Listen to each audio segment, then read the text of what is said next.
As reactions continue to trail the executive orders signed by President Bola Tinubu last Thursday, the Nigerian Employers Consultative Association (NECA) has called for the absolute reversal of key tax measures in the country and not just mere postponement if the nation must truly transform its economy from the current state of comatose.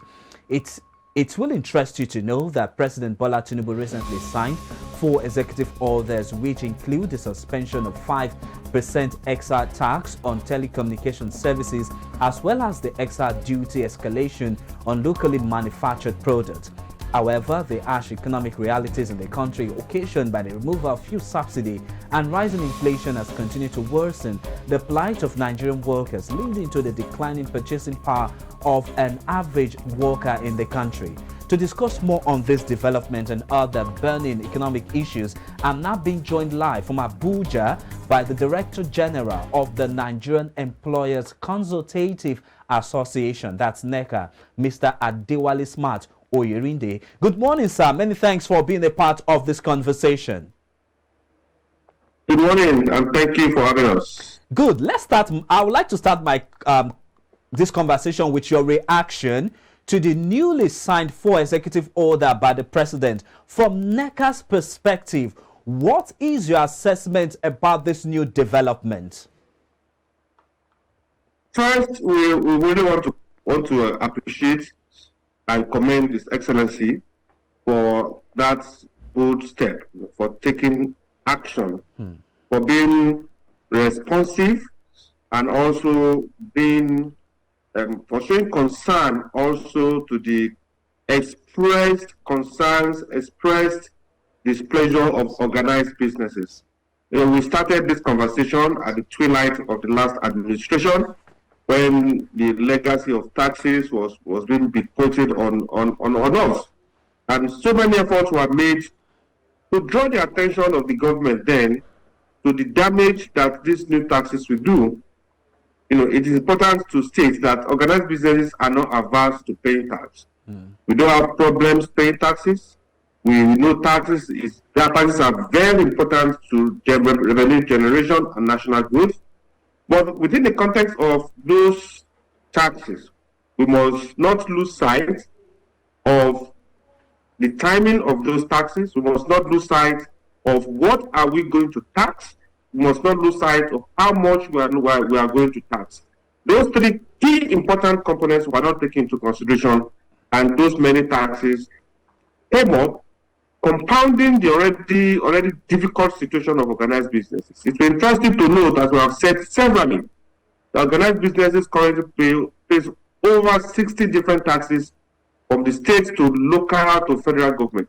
So coming up with new taxes without taking cognizance of the current economic situation of businesses in this nation will do more damage than good. We'll make revenues through the taxes, but we will have created a path to the death, to the extinction, or to the relocation of many other businesses from this country. So those are our positions. So when the president came up, we also made representation, drawing the attention of the administration to those issues. And fortunately and magnanimously, the president looked at those issues and he came up with those 4 executive orders. So the organized businesses appreciate, we appreciate, and we are still appreciating those bold moves. But our position is this: if you are in a hole, the first thing you do is you stop digging. What the president has done currently is to stop the downward slide of organized businesses in this country. And our long-term position is this: those taxes are not justifiable in the first place. They are not relevant in the first place. They create more damage than good in the first place. So while we walk through the process of suspension, our cry is that the federal government, to actually not only suspend the implementation of most of those taxes, we should actually reverse or stop their total implementation. But we are glad also that the president has also taken another bold step by coming up with a tax reform committee headed by Mr. Oyerinde. And we believe that is the process, the starting point for all the reforms, all the good things we believe that will come up within the context of taxation in this country. We need a total overhaul of our tax system. That process needs a total overhaul, a total reform for us to achieve the best within the context of taxation. That is our position concerning the issue of the taxation and also the issue of the executive orders. Thank you so much, Mr. Oyerinde, for your insight and an in-depth explanation. But then again, let's quickly look at some of the executive orders. If we take a critical look at the new tax policy, there seem not to be more changes to the Finance Act 2023, except for the commencement date of tax changes by businesses as contained in the 2017 National Tax Policy. So to you now, what significant impact with this minute, as some people will say, difference have on businesses? And I also read that your association is calling for a total overhauling of the Finance Act. Your reaction to this?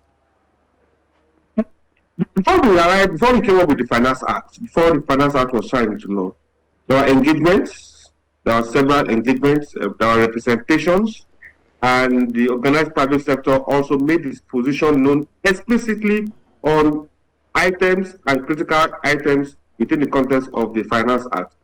Now, it is one thing for you to draw the attention of government to certain elements that might compromise or negate even government's attempts to generate revenue. Now, it is something else for the operators or implementers of those policies, programs, to actually see your reason, put themselves in your shoes, understand the constraints that you have, understand the opportunities and the threats that the law or the regulation can create, and then go back and make appropriate laws or appropriate regulation to guide national development. Now, that we didn't really experience towards the twilight of the last administration. Representation was made to the Ministry of Finance, representation was made to several committees, but when the law came out, the Finance Act came out, many of our concerns were not really dealt with. So for us, once again, the starting point, and we think strongly that the government have gotten it right by coming up with the tax reform committee, also leveraging or linking it with the president's initial comment of trying to reduce the issue of multiplicity of taxes on organized businesses. So we believe strongly that the committee that has been set up will play a very fundamental role in not just making tax just a normal revenue generation activity or revenue generation platform, but making tax a truly national development activity, as we have seen in many other clients. So those things we call minute, sometimes they have fundamental effect on the operation, on the sustainability and competitiveness of an average business. Okay. And coming from where we are coming from, you know, it will interest you. Even yesterday, we were having a conversation at the NECA's Employer Summit. Yes. That businesses, most manufacturing are operating at less than 50% capacity utilization. So those little changes, those little concessions that the government will give in the spirit of national development will go a long way in resuscitating businesses and keeping others sustainable long term.